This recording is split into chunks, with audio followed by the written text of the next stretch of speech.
Annyeonghaseyo bucin kaiso dinimida. Apa kabar 여러분? 잘 지냈어요?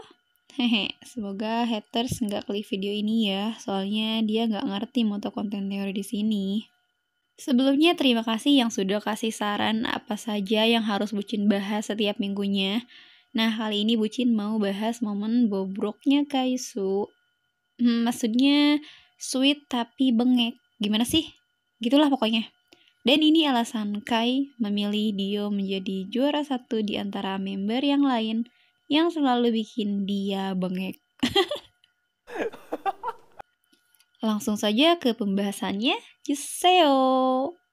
Nah, jadi ini banyak sekali nih. Di tahun 2018, saat EXO berada di acara Nature Republic, ada games yang namanya I Love You, I Hate You.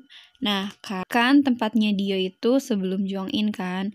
Saat gilirannya, entah kenapa Dio lebih memilih I Hate You daripada I Love You untuk mengungkapkan kepada Jongin terlebih dahulu. Nah, Jongin yang sepertinya siap menjawab malah bengek sendiri gara-gara Dio melontarkan kata-kata di luar ekspektasinya. Nah, wajahnya pun yang kecewa terlihat jelas dong dan menimpali dengan cemberut. Lalu Chen berusaha melerai emosi Kai yang meledak. 싫어. 잠시만요. 누가 이렇게 싫은 거죠? 나도 싫어. 사랑해부터 고백이니까 고백인데 고백할 때 싫어라고 하세요. 갑자기 얼굴 보자마자 고백할 때 싫어.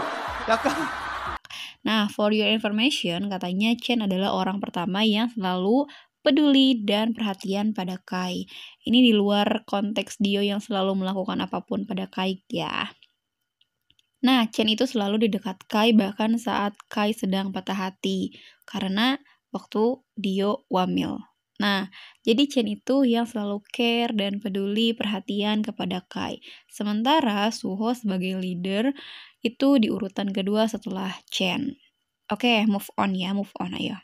Nah, lanjut ya. Jongin yang tentu menolak dan mengangkat dagunya seolah-olah dia membangkang atau kecewa gitu dan rasa tersinggung dengan sedikit gagap. Kayak dia bilang, 나도 싫어. Nah, karenanya Dio pun merasa tidak enak dan merasa sangat bersalah pada Kai karena kata-kata yang menyinggung Kai. Bahkan sampai menaruh tangannya untuk menghibur dan menenangkan Kai atas simbol permintaan maafnya. Oke ya Bu, aku salah, maaf ya. Nah, lihatlah dengan seksama saat dia mengucapkan sarange pada Jongin ditunjukkan dengan gerakan dan bagaimana dia mengedipkan mata serta menganggukkan kepala seolah-olah dia menegaskan apa yang baru saja dia katakan. Mungkin dia pikir ini hanya game, namun terlihat Jongin yang begitu tersinggung jadi dia merasa khawatir Jongin benar-benar tersakiti perasaannya. Bahkan bagi member lain kan sangat fun untuk menjahili satu sama lain, tapi mungkin beda kali ya kalau perasaan yang sebenarnya dibawa-bawa. Lalu dia menebus rasa bersalah dengan mengatakan sarangnya dengan lantang dan tegas. Meski Jongin masih terlihat membuang muka dan merengek seperti bayi 3 tahun. Lalu saat Jongin mendengar penebusan dosa dari Dio, ekspresinya langsung berubah 360 derajat. Senyuman kecil serta tatapan lembut Jongin membalas sarange sangat tegas dan ekstra. Sementara tangan Dio masih di lengan Kai dan tatapan yang tidak putus, serta senyum di wajah mereka. Dan Dio yang tak bisa menahan rasa terpikatnya, emosinya pun langsung pecah, tak kuat lagi. Dan mungkin karena tatap-tatapan depan kamera dan dilihat langsung oleh banyak EXO-L di sana. Dia jadi kebingungan dan akhirnya menyerah lantas menarik wajahnya dan memutus kontak mata dengan Jongin. Seakan kita malu, lihatlah senyuman malu-malunya. Nah, terus lihat juga saat dia kembali ke barisan para loser, dia sempat mengangkat bahu sedikit membungkuk. Ya mungkin dia merasa gelai tapi sweet. Dan Yorobun masih ingat saat EXO di Zero X Festa saat Jongin mengedipkan matanya. Seketika Dio mengangkat bahunya sama seperti apa yang dia lakukan di Nature Republic. 2018년도 고생 많았어. 그리고 2019년도도 파이팅이 알았지? Nah, hanya dengan satu kedipan, Dio sangat tergelitik, gelai-gelai, tapi gimana gitu. Telinganya memerah dan sepertinya hanya Jongin yang punya sihir itu untuk Dio. Saat satu kedipan dan kata ajaib, sarangi, sarangi.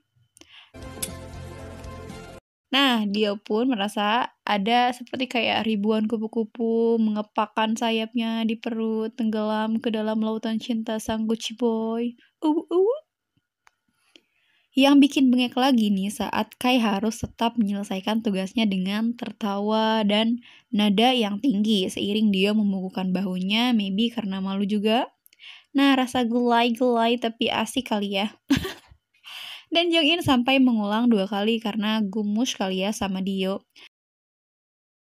가 빨리 이제. Jadi setelah ini kita jadi tahu sebuah rahasia kecil dong. Kita jadi lebih tahu siapa yang lebih ekspresif di belakang layar. Nah, pantesan Jongin bilang kalau sebenarnya dia punya ego yang bikin dia bengek dan diolah member nomor 1 di antara member-member yang lain yang bisa bikin joke menarik untuknya. Mereka begitu nyata, telinga merah, wajah yang mengernyit, tertawa, pelukan yang influsif, bahu yang mengernyit, malu-malu kucing.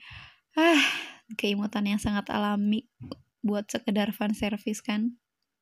Dan satu lagi yang gelai-gelai tapi sweet, yaitu saat Dio harus mencontohkan pada Chanyol untuk menirukan salah satu scenes di dramanya, dan Jongin berperan sebagai tokoh utama wanita. Nah, Dio hanya mencontohkan tatapan dan sentuhan ringan di pipi Jongin, tapi kebengekan sangatlah ekstra ya rebun.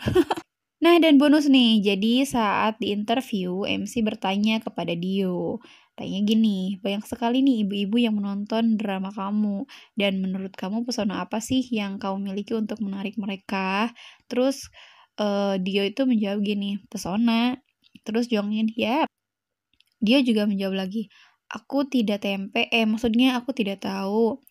Nah, Jongin langsung menyentuh lengannya Dio. Terus dia bilang kayak, tolong katakan sesuatu dengan bangga, baby. Terus dia juga menjawab, kayak mikir gitu. Terus Jongin memohon kayak, please, katanya gitu. Terus dia juga bilang kayak mikir, gitu. Mungkin suara kali ya, mungkin. Nah, dia bilang kayak gitu. Terus Jongin kayak, yeps, front of you, baby. 자, 어머님들의 마음을 흔든 매력 뭐라고 생각하십니까, 경수 씨? 매력이요? 예. 왜? 잘 모르겠습니다. 당당하게 한 번만 얘기해 주세요. 네. 저는 네. 꼭 참고 한번 딱 얘기해 주세요. 목소리? 와!